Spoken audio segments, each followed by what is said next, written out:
I play video games with my 4-year-old regularly. Oh my god, I wouldn't ever let my tween slide down the rabbit hole of video gaming. My 14-year-old spends 3 to 4 hours playing Minecraft with his friends. He's doing fine academically. With so many diverse opinions existing on video gaming, let's separate fact from fiction. In the latest episode of the Big Talk about tiny humans, Devi Shobha and Meghna bring you the latest research to answer some big questions about video gaming in kids. Are video games safe for kids? And when should you be concerned about your child's video gaming activity? Join us for the latest episode of the Big Talk about tiny humans. Almost every job in the world requires training, except parenting. You need to learn parenting on the job, and that can be really hard. Here on Big Talk about tiny humans, we want to help you navigate the world of parenting better and make your lives a little bit easier. Hi everyone, I'm Meghna. And hi, I'm Devi Shobha. Every week, we bring you the best research on parenting, top tips from experts, and actionable strategies to confront the numerous challenges that all parents and educators face. So let's get started, shall we? When kids started spending many hours playing video games during the pandemic, their parents were relieved and worried in equal measure. The longer children immerse in rapid-fire digital stimulation, the harder it becomes for them to find satisfaction in an offline world or sustain their attention in normal interactions without getting a reward hit every few seconds. The concern is not just over the habits of teens and tweens. Legions of children under 10 are giving countless hours to games like Fortnite and Roblox. So, what can parents do in such a scenario? Should we be concerned about video gaming leading to a decline in concentration levels and leading to addiction in kids? Or should we be optimistic about the problem solving and hand eye coordination skills that some video games have found to build? Let's find out in today's episode of the Big Talk about tiny humans with Devi, Shobha, and I. So, Shobha, how are you doing? I'm doing great. And congratulations on your big wins. To all the listeners here, Meghna has made it to the incredible LinkedIn Creator Accelerator program. Is that right, Meghna? That's right. Yeah. Thank you so much, Shobha. And that's an incredible win. I'm so proud of her. And I'm looking forward to seeing all of Meghna's posts on LinkedIn as part of this program. And so look forward to it. Thank you so much, Shobha. Incidentally, the pitch that I made in the application was, of course, related to parenting. And my main pitch was that I want to create content around parents of tweens and teens having difficult conversations with them. You know, we just that is like so in tune with today's topic and many of the topics that we discussed. That we've done before as well. Yeah. Exactly. Yeah. So let's jump right in, Shobha. I mean, video gaming is such an important topic because it's around us everywhere. We just can't shut our eyes and pretend that it doesn't exist. So one of the first questions when it comes to video gaming in kids is, you know, there's a lot of brouhaha over video gaming causing adverse impact on children. So I would like you to tell our listeners whether how much of that cacophony, how much of that is actually research based? Is it true that video games cause really adverse effects on kids? Well, I should begin by saying that there is a growing amount of research on the effects of not just video games, but screen time on children, and video games play a big part of this research. And studies have shown that when children are exposed to simulated action on the screen, right, what happens is that during the growing years, their reality kind of gets distorted, right, very easily. And because their brains are still developing, they go through something called pruning, right? With the developing brains, you're developing neuron connections all the time, and you're also pruning them all the time to, basically stabilize your experiences, your memories, your connections, and, your learning, everything. So what happens when you're constantly exposed to simulated reality is that the pruning is based on something that's not based on reality at all. It is always your input during the growing years is going to be heavily tilted towards a non-real simulated environment, which is not commonsensically, it's not very good to live in the real world. So research has shown Did you, longitudinal. Shobha, did you mean it's not? Acha, the pruning tells you it's not good to live in the real world. I mean, The pruning is based on simulated reality, so right? that tells you that it's not good to. No, live in that's the real- not, that doesn't tell you, but your pruning, your experiences are based on only that. So you will not be able to enjoy the real world as much. No. Sorry. The reason why I interrupted you was because I thought you said the reverse. I'm so sorry. So you did not say the reverse. You did say that. I meant this, that when you're pruning, Mhm. your brain's connections are pruned based on, simulated experiences that video games provide you, then it is very hard for the child to relate to the real world and enjoy these experiences. Just like a child who is excessively exposed to a cartoon, right? They are really not that much entertained by a drama on stage. Similarly, we spoke about porn, right? We spoke about the dangers of porn specifically because the reality is not what is shown on screen, right? And excessive exposure to online video gaming has also shown that it leads to aggressive behavior. Hey, incidentally, did you see that today there's been such an eruption on social media with the Bishop Cotton students and the Baldwin students actually having a physical fight? Oh my God, really? Yeah, no, I didn't see that. Yeah, and yesterday all over the internet there was this bullying incident, actual aggressive bullying incident in a Texas school.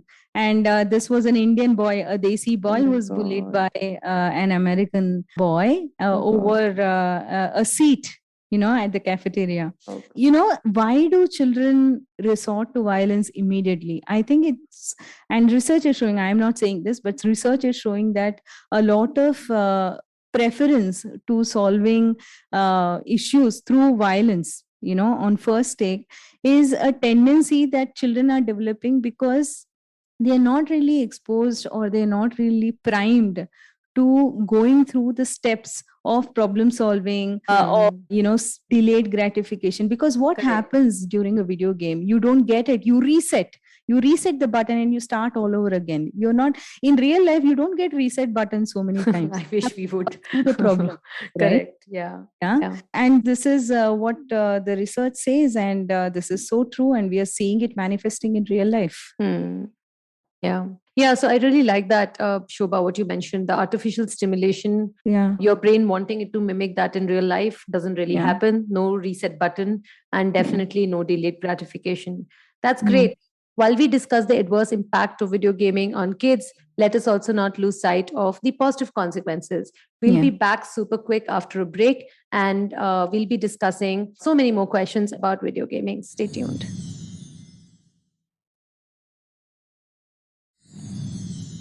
Welcome back. I'm sure you all want to know what are the positive consequences of video gaming on children, because I'm sure the negative consequences are something that we've come across repeatedly. But I'm very curious, Shobha, what does research tell us about how the video games can actually contribute to skill building in our kids?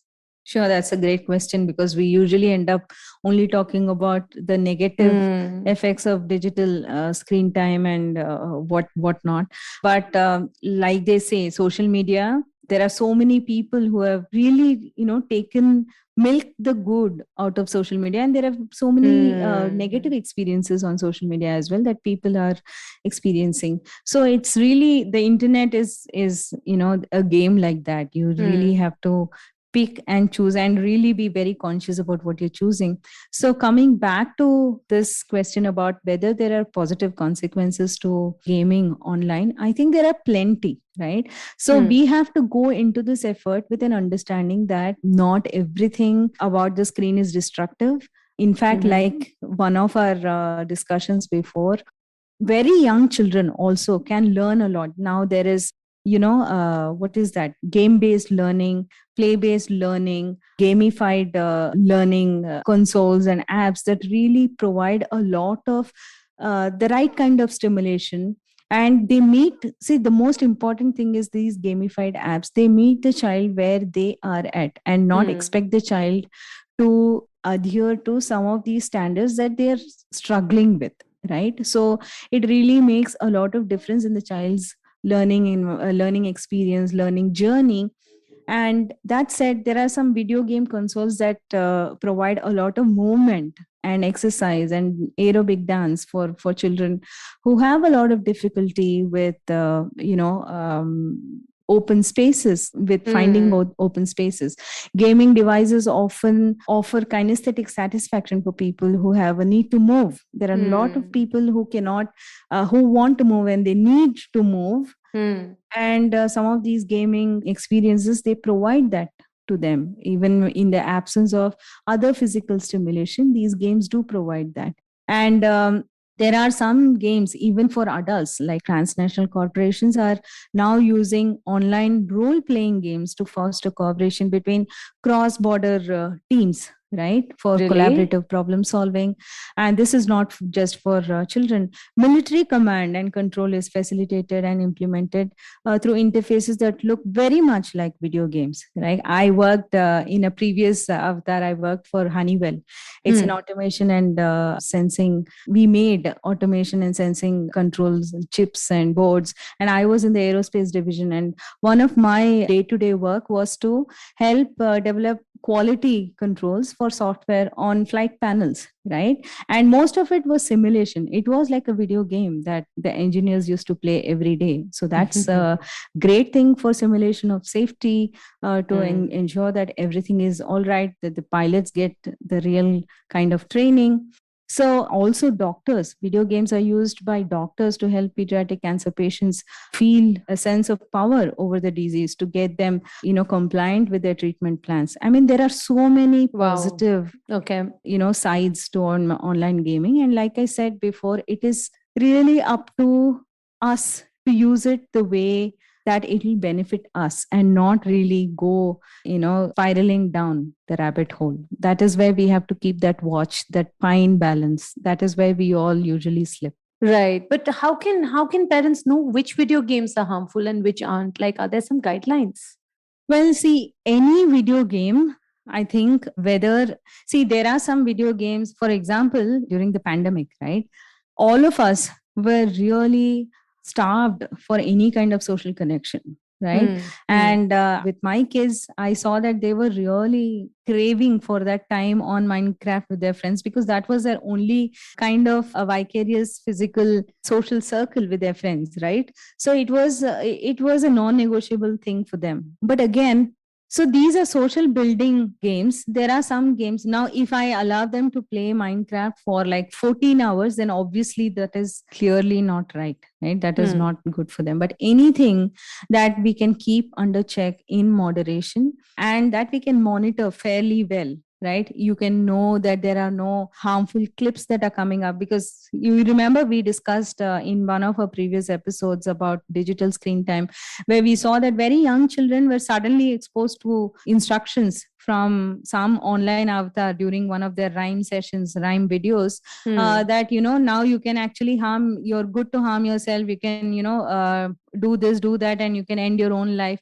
So, I mean, if you can monitor that to some extent, especially with older children, you're able to monitor them, you're able to monitor whether they are not going off onto other areas like pornography and abusive behavior online, then I think we are good to go. And all of this can be achieved with one simple rule, which is have your hours online under check, right? I think for me that is a fairly simple game. You cannot really go on for 5 6 hours every day and Hmm. not expect any negative outcomes out of it. That is not reality. That is not modern reality. That's really Hmm. Hmm. unrealistic. Hmm. So, apart from the time limit, right? What are Hmm. some of the other precautions that parents can take before actually their kids get introduced to video gaming? Are there certain things that parents should be telling their kids, having conversations about video gaming? What kind of, apart from, of course, setting a mutually decided limit for weekdays and weekends, what other precautions that parents can take before the child Right. even starts, playing games, video games? See, one of the outcomes of research, see, about 8% research has shown, this is a survey. This is a survey based on internet usage of about 1,000 people, and this was conducted by a video gaming expert as well as somebody who helps people de-addict from video games.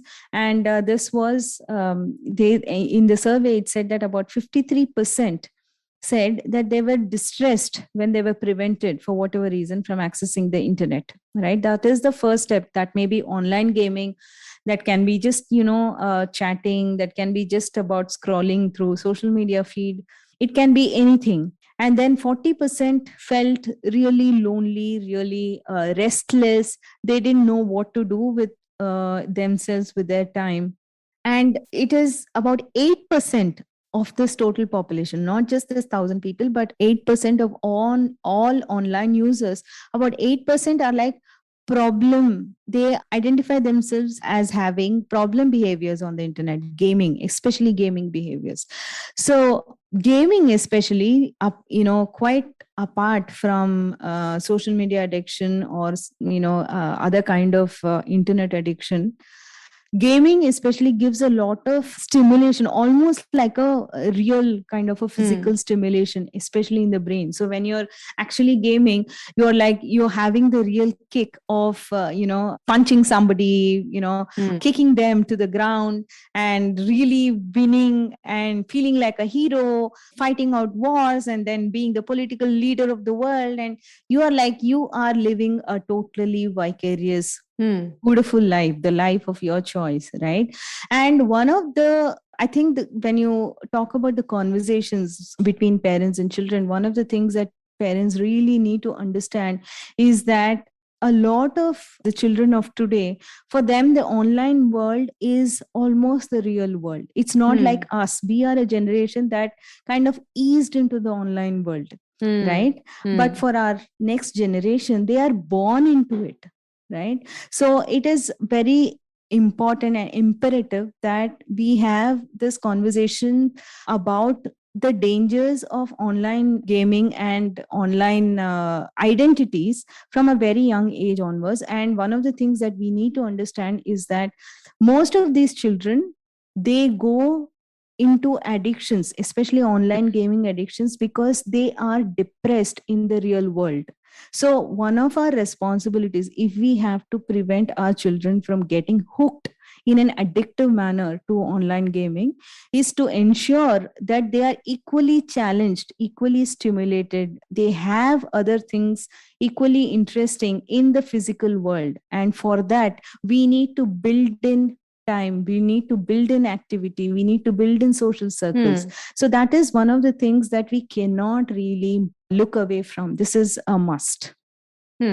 Okay, so if I were to summarize the precautions that you mentioned, one is that, you mentioned that the understanding that this is just an online identity and doesn't equate with your real identity, that kind of a conversation must be had with kids before they even start video gaming. And the second thing you mentioned, having outside interests, having balance, basically an offline life that is balanced, will prevent us from getting sucked into a very, in an online world, which becomes the only identity. Fair enough. So when should a parent be concerned about their child's video gaming activity? Based on what you just said right now, when a child is perhaps not able to achieve that balance in their offline life, right? Yes. What are the factors? So some of the physical indicators of such behaviors that are developing in children. So parents need to look for some physical indicators, and I would say that they can be classified into about 5 or 6 broad indicators. One of them is time warp. The child experiences a lot of time warp. They do not understand or they're unable to monitor or determine the amount of time spent in cyber activities, especially online gaming. They can really get lost into it. So if that's happening over and over again, they're overstimulated, they are tired, their eyes are red, they are hungry, right? Hunger is a very real indicator, and still they do not want to leave their game even for maybe 10 minutes, take a break, come eat and go. Then that's a warning signal, right? Then changes or disruptions in sleep. A parent can easily find out if there is a disruption in their sleep. They want to sleep later, okay, and they are simply trying to avoid sleep because they just cannot get off the game. There are lots of cases where there's deception, there's lies. There are children who kind of go off into their room saying they want to sleep, but they don't. What they do is they, quietly switch off their lights and go into their gaming consoles and then play for hours and hours, right? And eventually what happens is it affects their grades, their school experience. And so what happens when they are not active during the day is they lose out. The next thing is they lose out on their social circles. So they start withdrawing from family and friends because they really are not interested in the real world anymore. It's just not as stimulating, right? They lose interest in other hobbies and recreational activities. They kind of what used to excite them doesn't excite them anymore. They really don't seem to care about that anymore. Then spending more than 3 to 4 hours a day, and even weekdays, weekends, at the neglect of their schoolwork, other hobbies. In It's all spent in cyber activities, especially gaming. And then of course then the physical manifestation of so many hours of sitting and just staring at a screen. There's a physical manifestation, a backache, and then there's a carpal tunnel syndrome, there's eye strain, there's nerve pain. And then finally, there's also the emotional disturbance that comes when access to cyber world is taken away or even threatened, right? A lot of these conversations happen. So there's a lot of impulse control issues in children that are addicted to gaming because they simply cannot process the thought of being away from their online worlds, their gaming worlds, because their gaming world becomes their allies. They kind of form their friends, their enemies, everything online. So if they don't meet those avatars, it's like they have not met their social circle, they've not met their friends.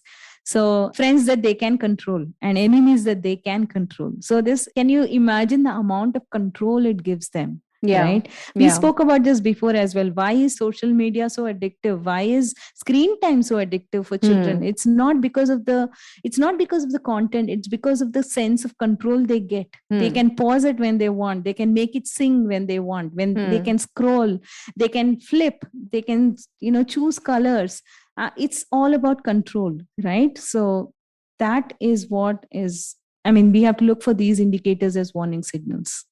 Also, Shobha, do you think that warning signals can also come in the form of, for example, I know that my child is playing video games, but he might be meeting strangers online in these MOOCs, those massive open online games. They might be meeting strangers online, maybe even chatting with them, maybe exchanging some personal information. So how does a parent recognize that red flag?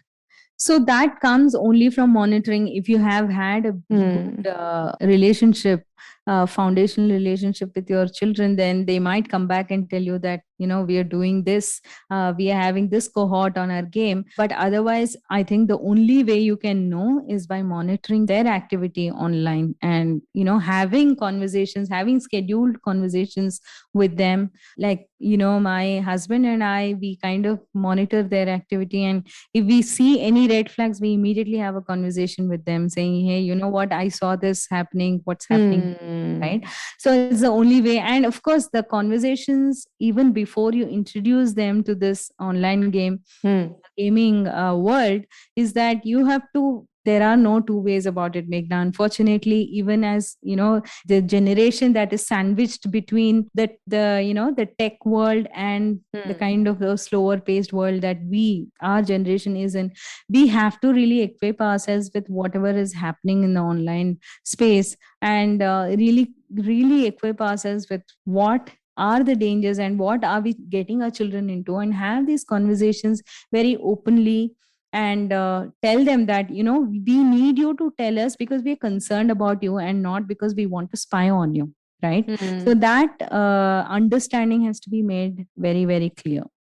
It strikes me how everything that we discuss here and elsewhere about parenting, it all comes back to the parent-child connection, doesn't it? Yeah, absolutely. Irrespective of the age of the child, it all comes back. So, coming to imagine that a child is, you talked about some of the red flags. Imagine that I have a child who's say, playing Roblox, and they are showing some of, if not all of these signs, how can I, as a parent, now control my child's video gaming habit? So, so one of the things, like I had in one of my conference, in my very first conference, I had invited a guest by name Dr. Kevin Roberts, and he's like he said, he's the person who's actually, he was addicted to video gaming himself, and he Oh. actually pulled himself out of it, and now he's helping, and he's the person actually involved in the research of the brain structures and brain activity that goes on during addiction and when you're de-addicting, and he does a lot of interesting stuff. And he says that one of the things that you have to really build into your life very periodically, especially now in these times, is a tech fast, a technology fast, right? And how do you do that is, like, first of all, like I said, video games are addictive for a reason, just like drugs are addictive for a reason. They give you a high, right? By the way, they activate the same reward pathways in our brain. Absolutely. Sugar is addictive because yes. Sugar is addictive. Coffee is addictive. Sugar is addictive. Movies are addictive. I mean, social media is addictive for the same reason, some more, some less, right? But see, one of the things we can really do is to stop the path of addiction on its tracks, right? And really put, like I said, only cap your gaming time for your children at 2 hours max, right? So that is one way of saying that, this is what I do to curb my tendencies, right? 2 hours per day or 2 hours per week? No, 2 hours 2 hours per week. No, I think that is a little too utopic, but yeah, 2 hours a day is still doable. Okay, just checking. Yeah. Well, 2 hours a week can happen only for gaming if you don't have. So I'm talking about 2 hours a day of gaming time, apart from all of your other cyber activities, like all of these homeworks and this and that. Everything happens, right? So apart from that, you can maximum do about 2 hours of gaming, and that is good if you can really limit that to physical activity games. If you don't have, of course, the best is actually shoving your children out of your home and asking them to go play for 2 hours a day. But if that's not possible, at least give them some kind of a physical stimulating video game, right? This reminds me, Shobha, I'll just quickly narrate this really funny incident to you. So my husband recently met this tween, okay, some 10-year-old, okay, and he was having a conversation, what do you do apart from schoolwork? And he's like, uncle, I play some 4 or 5 sports. He mentioned, I play football, I play basketball. And my husband was like, wow, like that's amazing. Ultimately, it was discovered. Ultimately, he's like, I play them, they're all video games. He's like, my husband was like, okay. So I mean, this kind of conversation would not have been possible even like a decade back. So yeah. Yeah, that's exactly what I'm talking about. Yeah. Okay, so all right, so what kind of limits can parents set with gaming? One is, of course, as you mentioned, the limit of time. The other limit that you mentioned is the limit on the types of gaming, like you can't do like a very aggressive game for longer than X amount of time, and you have to include in your total video gaming time, you have to include some kinesthetic activity games as well. But what are some of the other kind of limits that parents can set with gaming? Yeah. So this tech fast that I was talking about, see, this is a very important strategy in the whole plan of not just the game addicted child or the child who's exposed to video games, but for everyone, because right now everybody's lives is on the brink of such a danger to cyber addiction, right? Whether you are actually addicted or not, and even otherwise, it's a very good thing to follow as a family, because this is the only way you can keep your family connected. There is no two ways about it, right? So the tech fast, my strategy for that is I define it by a synonym called PACS. It is PACKS, right? And this is something that we can all follow. So one is plan, right?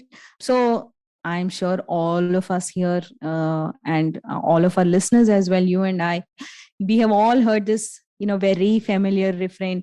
You say, I'm shutting off the internet, okay, no access to whatever you're doing. You do it. Like my husband and my children have this conversation every single day. He's like, why can't you write? I mean, what happened to your pen and paper? They're like, no, I mean, we cannot do this, all of our friends do, blah blah blah blah. And then he's like, no, I cannot allow you to, this is the only way you will retain. It's like, no way. I mean, we just read it online, we don't even have to print it. And he's like, no, I am not printing anything, I don't want to waste my printer paper for you. And he's like, no, I cannot do this, I cannot write all of this, I can't. So it's like a to and fro that keeps happening all the time.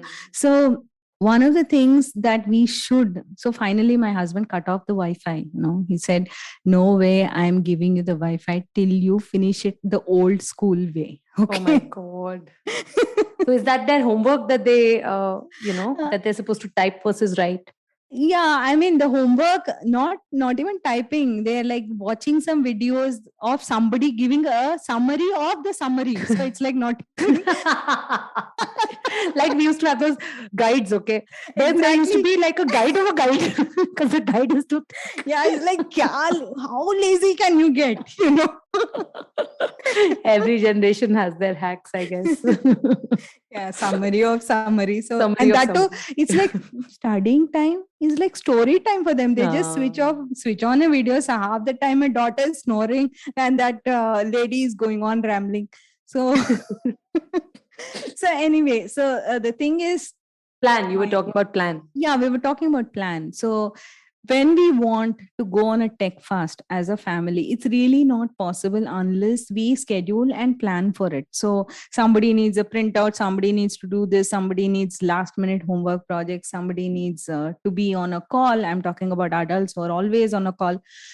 So if you want to do a tech fast as a family, I think planning is the foremost and most, the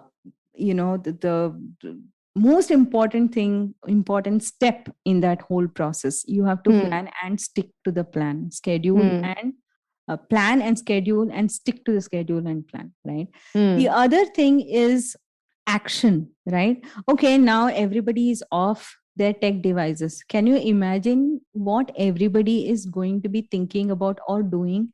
Everybody is going to be bored out of their minds, especially after you've just been hooked onto your devices, been chatting, been on social media, been scrolling, been gaming. Can you imagine what it will be like especially if you're going on very short fasts, like, 1 or 2 days. By the time your brain even adjusts to the withdrawal, you're again back, right? So the action, the you have to really plan and brainstorm with your family about what things you will do under that, within that window, and what you will accomplish. So one of the things I personally do is, like, I have given my daughter one book to read, okay? And she forces me to watch some anime, okay, which I am bored out of my mind to watch, but she forces me. It's like, please, amma, please, and then she gives me tests also because I'm zoning out most of the time. She's like, tell me what happened in the last episode. I'm like, oh God. So I decided you to can't counter. fake it. Yeah, so I decided to counter. I said, okay, I'll spend 20 minutes watching this. If you spend 20 minutes reading a book of my choice, I give you the book, you have to read and tell me what happens in that book, right? Sounds about right. Yeah. So that's a stimulating action plan, right? So it's a give and take, right? Then challenge, again, it has to be very stimulating. It has to be very, very interesting. So it has to see, we have to understand that nothing is going to appeal to them immediately. The challenge will build, right? You will grow into it. But if you can design these activities, design these family time or whatever that kind of stimulates them over and over, but even mild stimulation, I think the challenge will keep growing.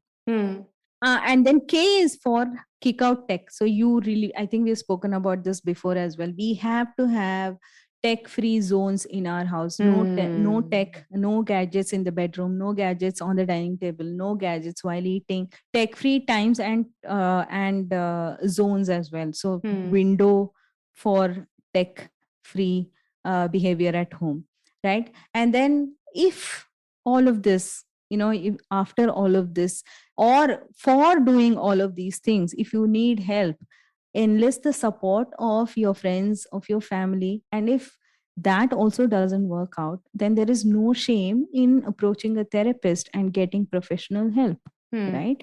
Because a lot of these things can become problematic behaviors if they're not nipped in the bud. And most of the time, the right intervention at the right time can change lives, right? Yeah. So the larger aim, I think, from all of these interventions is that we have to change the mindset of our children to turn gaming time into a privilege. It's not a right for them. We have to make them understand that they have to earn it, right? So if we can build this behavior, build this thought into everything that we're doing, I think that takes care of itself to a large extent. That makes a lot of sense. So I hope to our listeners today, I hope you will utilize the PAX strategies and prevent addictions definitely, but also be able to maintain a balance for your child between their offline and online world. Thank you so much, Shobha. This was extremely enlightening. And I really hope that we all can learn to apply these strategies and benefit from them in our life. So that's our episode for today. Thank you for listening to Big Talk About Tiny Humans, our podcast for parents and educators. Hope you enjoyed it, and don't forget to share it with your friends and family. Listen and subscribe to Big Talk About Tiny Humans on the IVM Podcasts app, website, and all major audio platforms. We are available everywhere. You can follow us on social media and online. Meghna is at The Therapist Mommy on Instagram and YouTube. And check out her website, raisingfamilyacademy.com, for a transformative course on raising a child with emotional intelligence.